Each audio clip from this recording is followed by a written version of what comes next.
Olá, eu sou o professor Lucas Neto. Sejam bem-vindos a mais um programa Escola Bíblica no seu lar.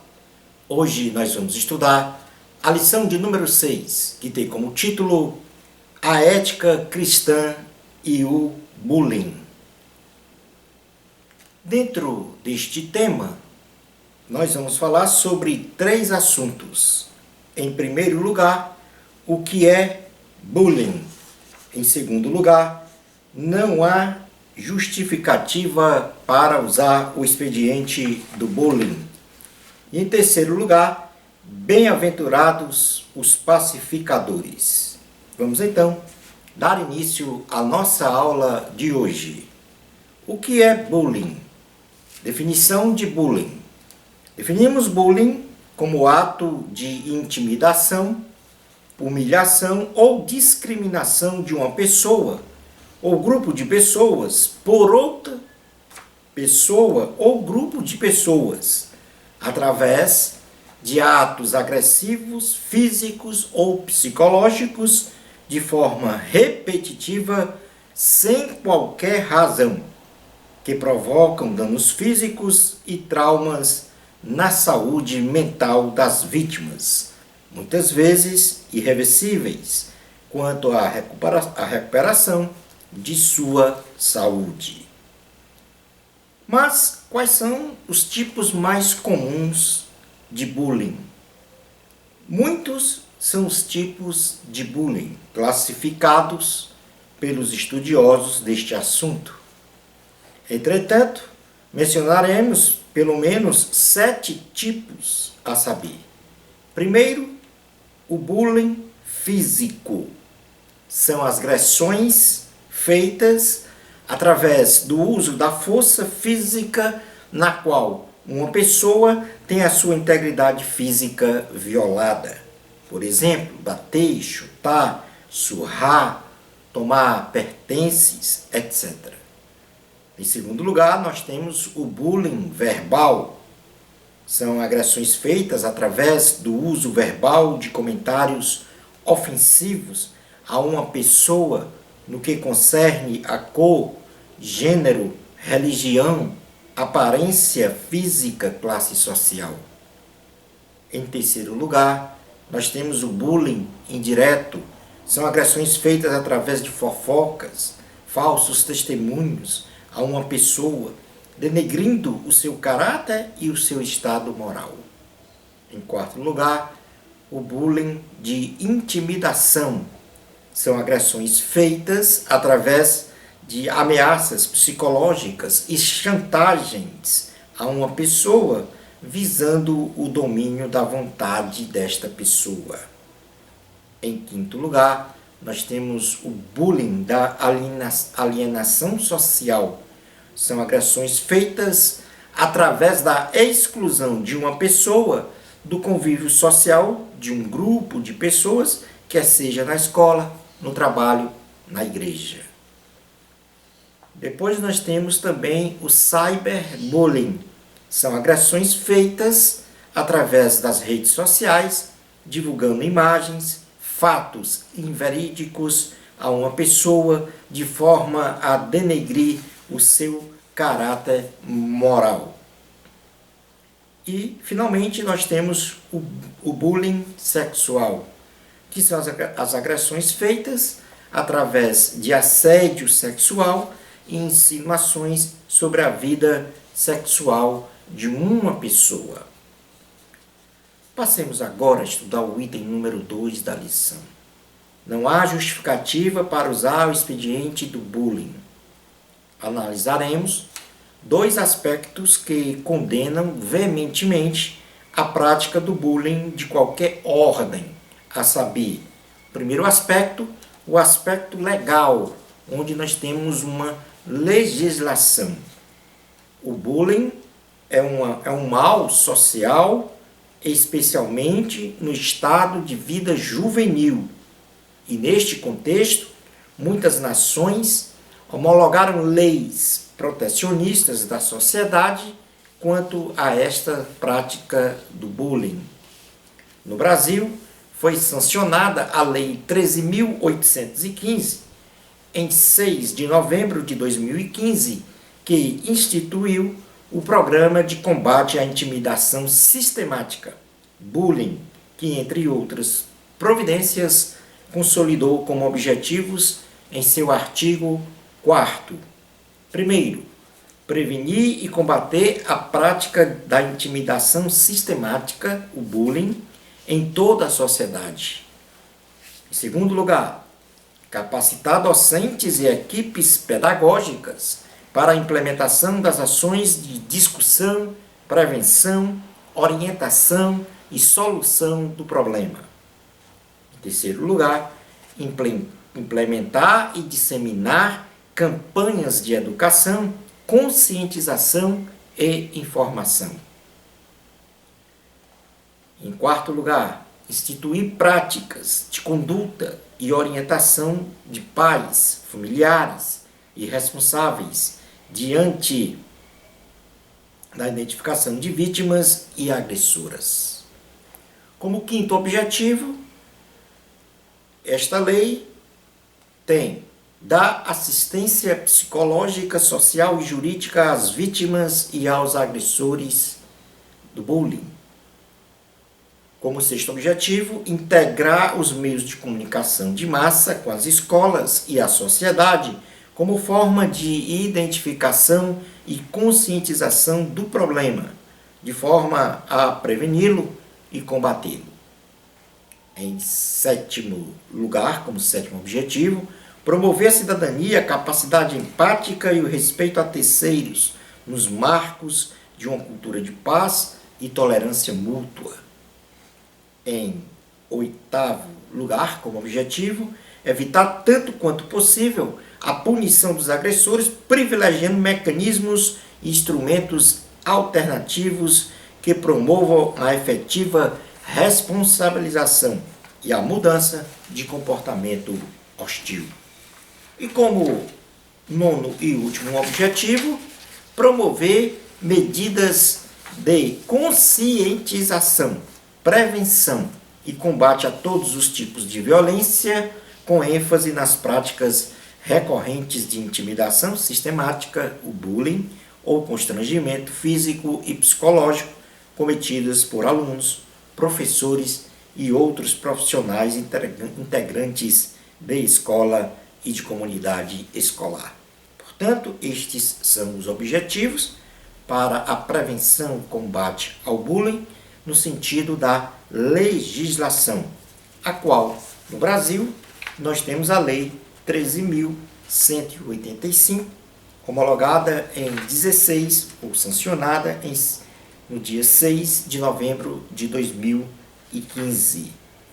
Mas, acima desse aspecto legal, nós temos um outro aspecto, que é o aspecto espiritual, que passa então pela palavra de Deus. A palavra de Deus, ela é absoluta, soberana e superior a qualquer lei humanística. E como tal, a Santa Bíblia é a nossa referência para formatarmos o nosso caráter e o nosso comportamento moral e espiritual diante de Deus e dos homens. Vejamos na segunda carta a Timóteo, capítulo de número 3, versículos 14 a 16, diz o seguinte: Tu, porém, permanece naquilo que aprendeste, e de que foste inteirado, sabendo de quem o aprendeste, e que desde a infância sabes as sagradas letras, que podem tornar-te sábio para a salvação pela fé em Cristo Jesus. Toda a Escritura é inspirada por Deus e útil para o ensino e para a repreensão, para a correção, para a educação na justiça, a fim de que o homem de Deus seja perfeito e perfeitamente habilitado para toda boa obra.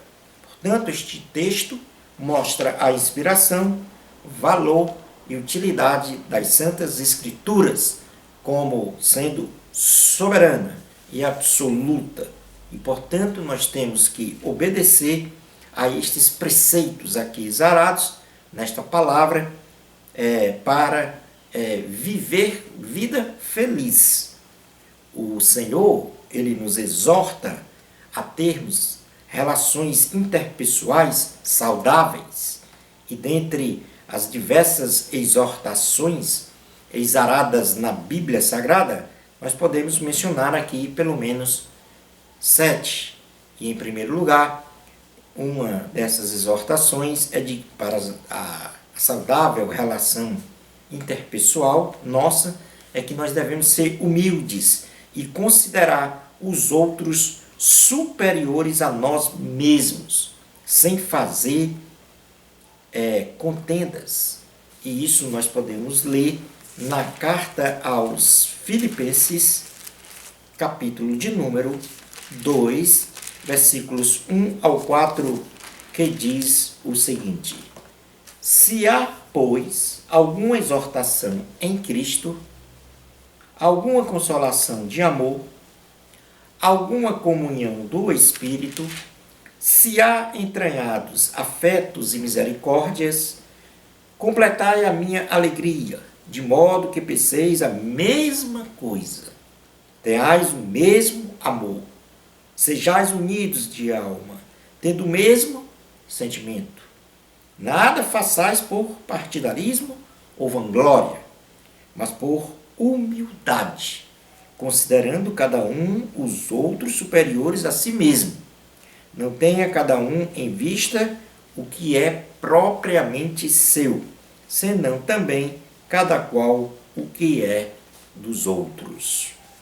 Em segundo lugar, nós podemos colocar como uma exortação da Bíblia com relação às nossas relações interpessoais, é de que nós devemos respeitar as autoridades superiores a nós, tais como pais, professores, autoridades civis e eclesiásticas.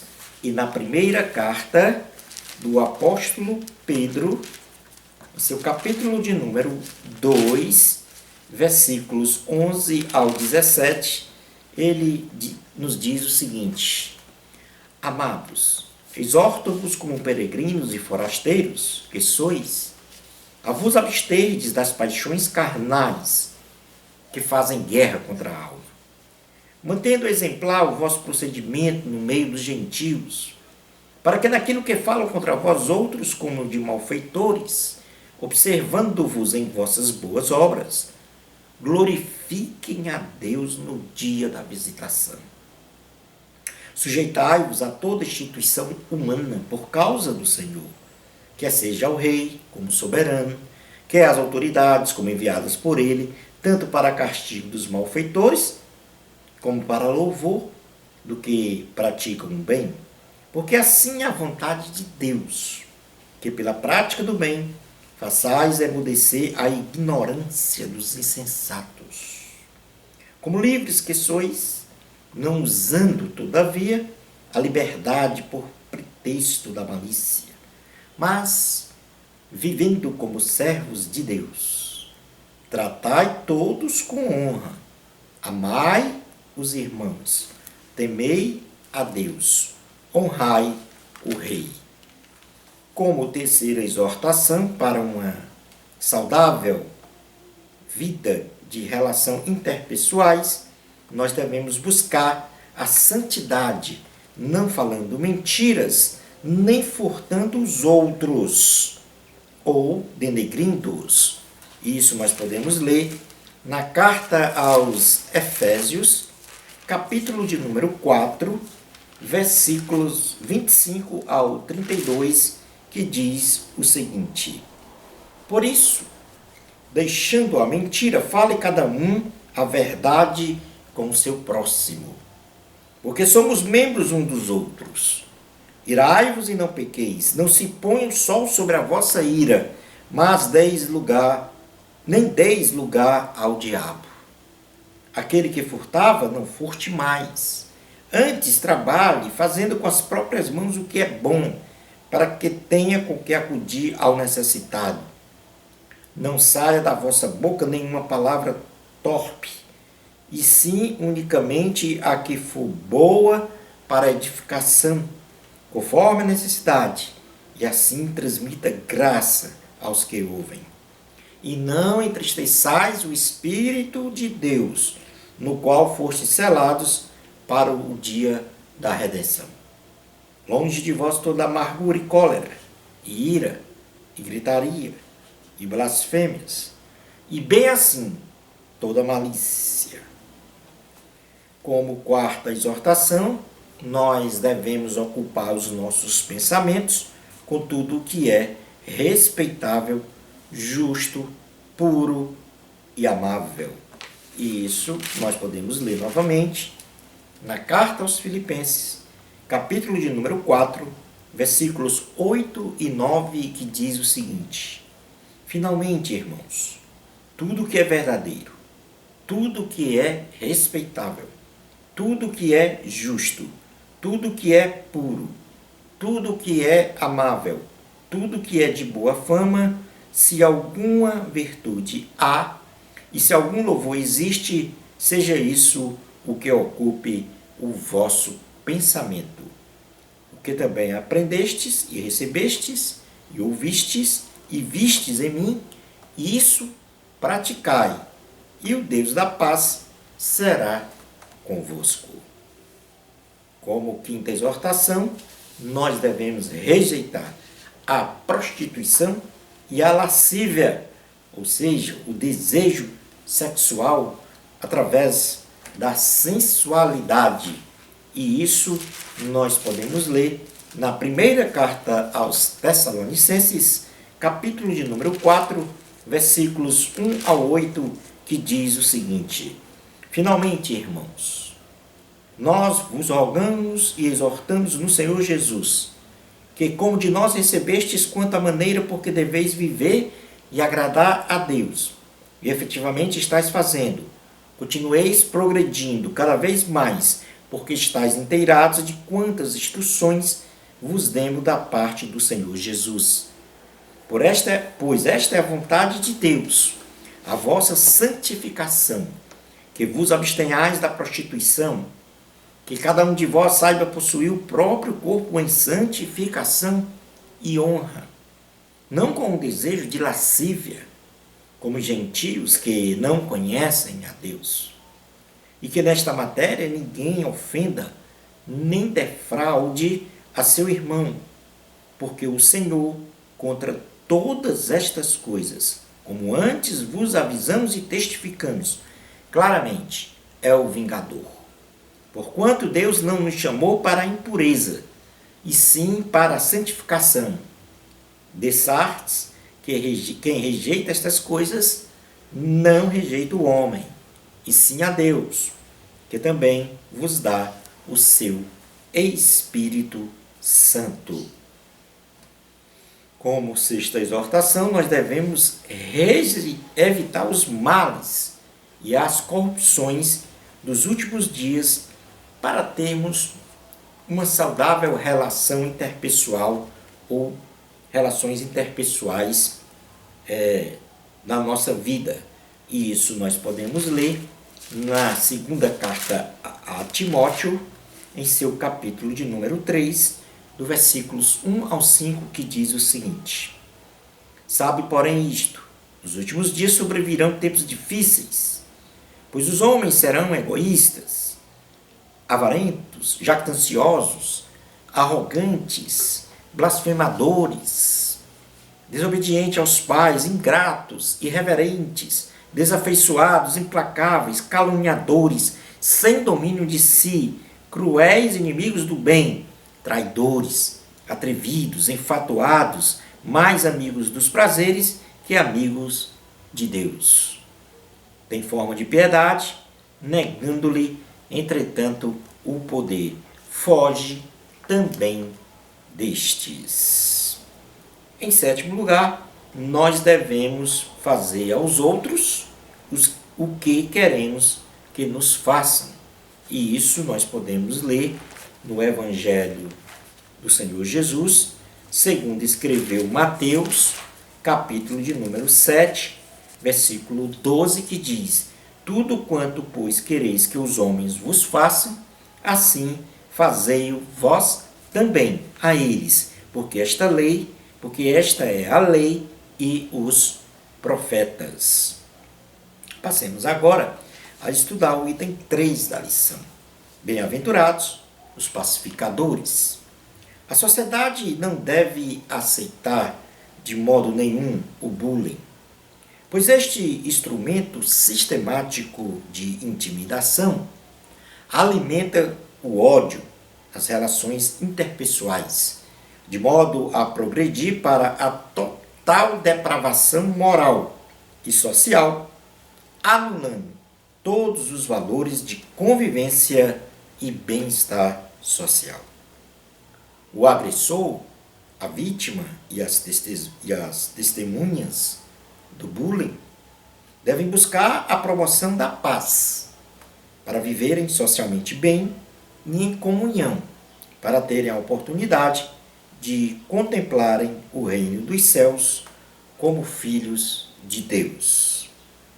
Os agentes envolvidos no bullying só terão uma transformação se forem inundados na alma pelo amor de Deus, até ou através da pregação da palavra de Deus.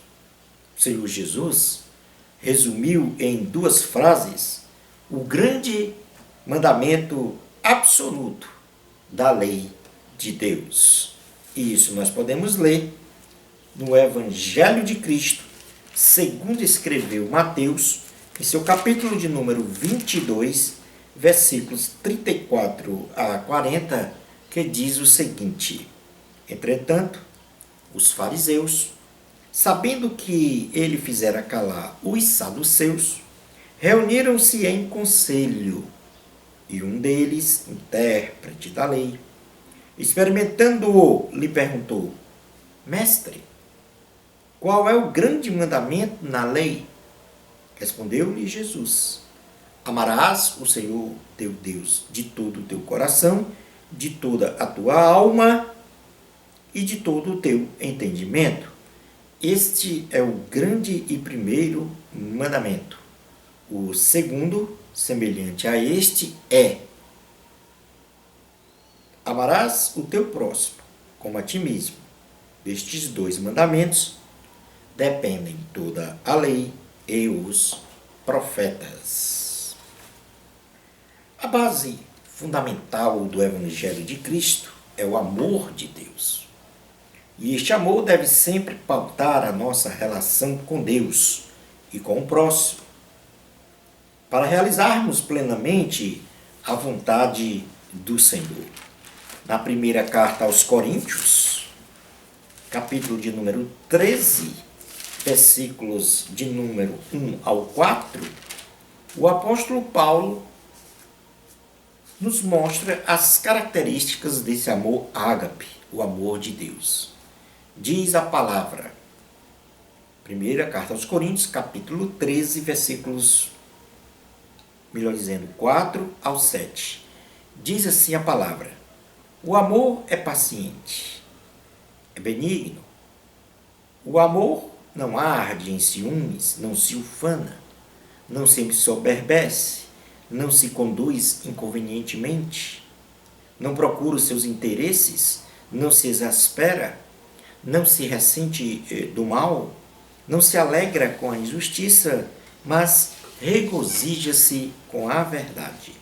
Tudo sofre, tudo crê, tudo espera, tudo suporta. A manifestação do amor ágape de nós para com o próximo não é opcional. Na realidade, é uma ordenança do Senhor Jesus, e para isso devemos ter este amor inundando o nosso coração, segundo o presidir do Espírito Santo em nosso ser, segundo a nossa integral absorção do caráter de Cristo.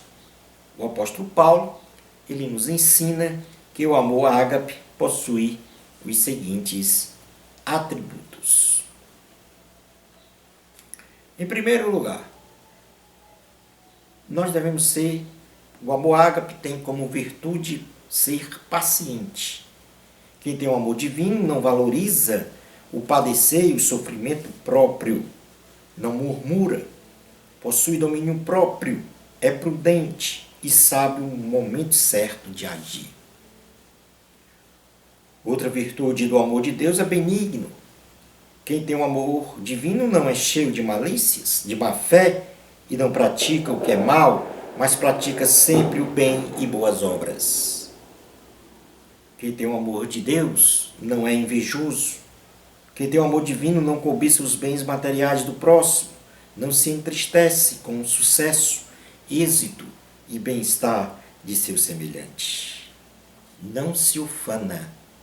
Quem tem um amor divino não trata com leviandade, não permite buscar egoisticamente o eu, a vaidade, a vanglória, o poder pelo poder, a satisfação pela satisfação.